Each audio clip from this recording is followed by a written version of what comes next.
freedom of speech doesn't exist in the UK. But first, Twitter. Twitter is the perpetrator of division. It's an echo chamber possessing a monopoly on nonsensical safe-space lunacy with an aim to distract the easily influenced from the real world and encourage a victim mindset in people who would otherwise be normal, contributing members of society. Instead of word-policing woke activists intent on defending the next man against bigotry so long as he isn't cisgendered. Only the definition for bigotry has been purposely altered by a loud minority. The word has been redesigned to swallow up anyone who questions the ever-changing normal, only to then spit them back out into a metaphorical meat grinder that devours opposing opinions and aims to undermine self-thinking, self-assured people and strip them of their own unique character in order to condition everyone to think the same way, reinforced with a disguise of some vague, elusive redefinition of what it means to be a truly hateful person, and lambasting those who don't follow in the footsteps of wokeness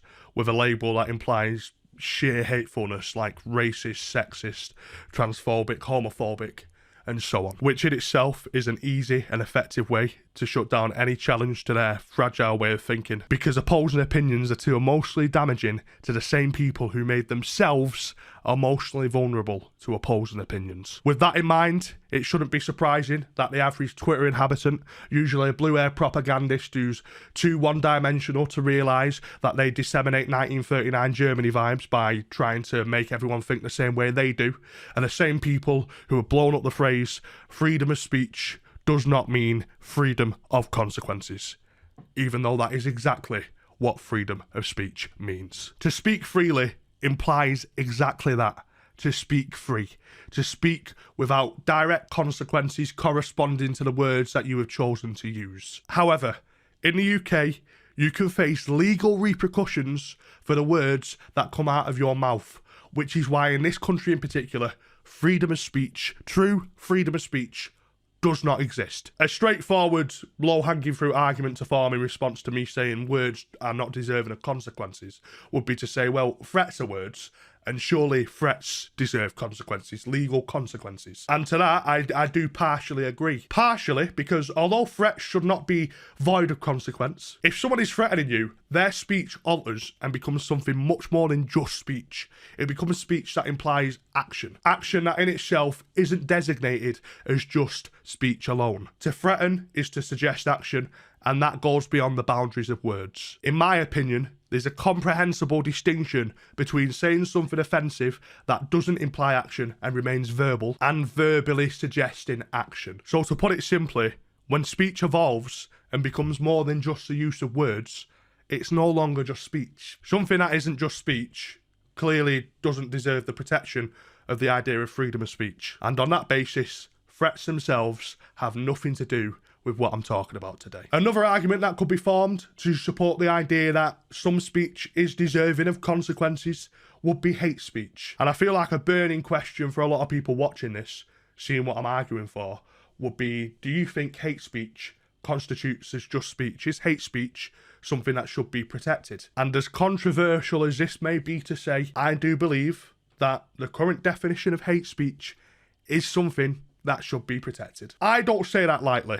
I'm saying it because I feel that the line that has been drawn under hate speech has been drawn wrong. The current idea of hate speech has become one of the main differentiators between saying something to someone possibly insulting in nature and it being seen as just an unpleasant exchange of words, and saying the same thing to someone possibly insulting in nature, still an unpleasant exchange in words, but now those words can land someone in prison, even if they remain as just words. Personally, beyond jokes, I do not agree with attacking an element about someone that they cannot change if you are doing so with genuine sincerity. But my own personal discrepancies with actual verbal abuse don't outweigh my opinion that to be able to speak freely, when that speech is limited to just speech, shouldn't be policed, however much you disagree with what the other party is saying. Once hate speech turns into a non-speech related hate crime, that to me is the key difference. In my eyes, there should be a definitive line drawn in the sand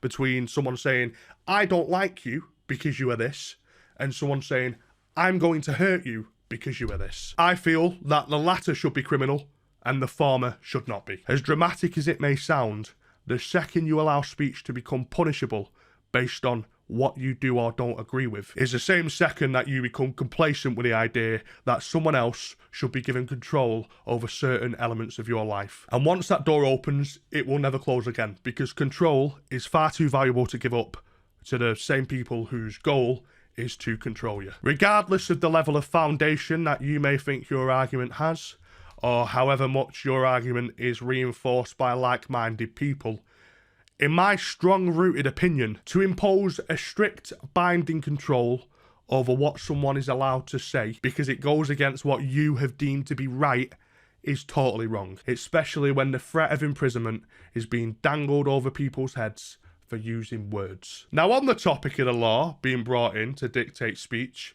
I myself was contacted over a year ago by a police officer over a word I chose to use. It wasn't a word I used on this YouTube channel or any of my public social medias, but rather for a comment that I made on a private Facebook post that had 2 likes. The original post that I commented on was made by my friend, and it read, "Yo, really post all about your lives on Facebook. Turn off the iPhone 7, mate.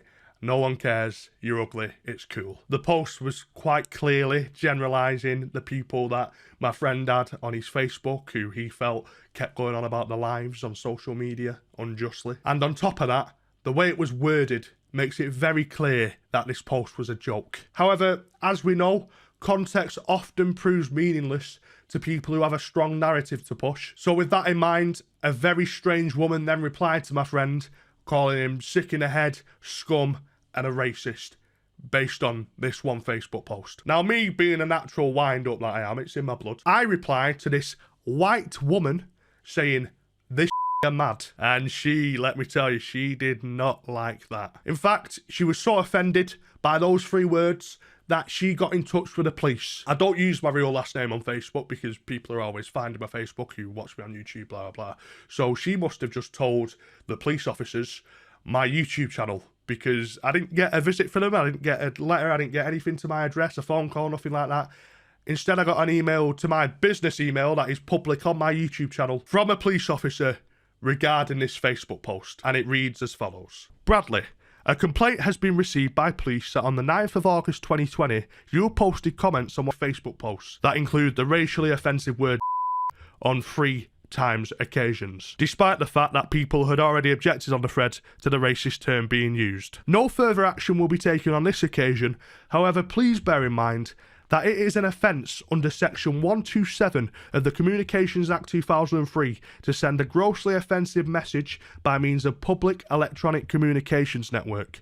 Please bear in mind that if there are any complaints of any further posts deemed racist, it could leave you liable to prosecution." So I replied saying this: "Steve, as you should know, a message which does not create fear or apprehension in those to whom it is communicated, or who may reasonably be expected to see it, falls outside this provision. A word such as that, in the context that it was used by me as a joke towards a white person, is for starters not racially charged, and therefore is obviously not meant to be taken seriously, making it so what I said is neither racist, menace, nor a threat. If we're going to be completely ignorant to context, then I'd like to make a complaint about yourself, Steve, for quoting the word back to me, as I deem it as offensive, and I'd like to remind you that it is an offence under Section 127 of the Communications Act 2003 to send a grossly offensive message by means of a public electronic communications network. The woman who has reported this to yourselves has left out grievous amounts of context which completely dismantles and undermines any argument that what was said by anyone in that conversation was racist or could leave anyone liable to prosecution. For me, this borders on harassment from her. Normally, I would report a member of the police force for issuing me what I have deemed as quite a hostile email without the context of what he's talking about. But on this occasion, I'm going to assume that you're just doing your job, and I'll leave it there. Once we open the floodgates of word policing, we create an environment that is littered with animosity, where some by nature will be too anxious to even speak on certain things out of fear that they will face legal repercussions, whereas others will inevitably feel a sense of empowerment from this nanny state given ability, granting dark-hearted people the means to destroy lives at will based off of what comes out of another person's mouth. Context should always be extensively considered when it comes to trying to criminalise someone for how they have chosen to speak. But I'll take it a step further right now and say that the words that someone has chosen to use, irregardless of context, when those words stay as just words, should not be policed, period. Right now, there are laws in place that determine what we are allowed to say and how we are allowed to speak. And until that fact changes, we have to accept that in the UK, we do not have true freedom of speech.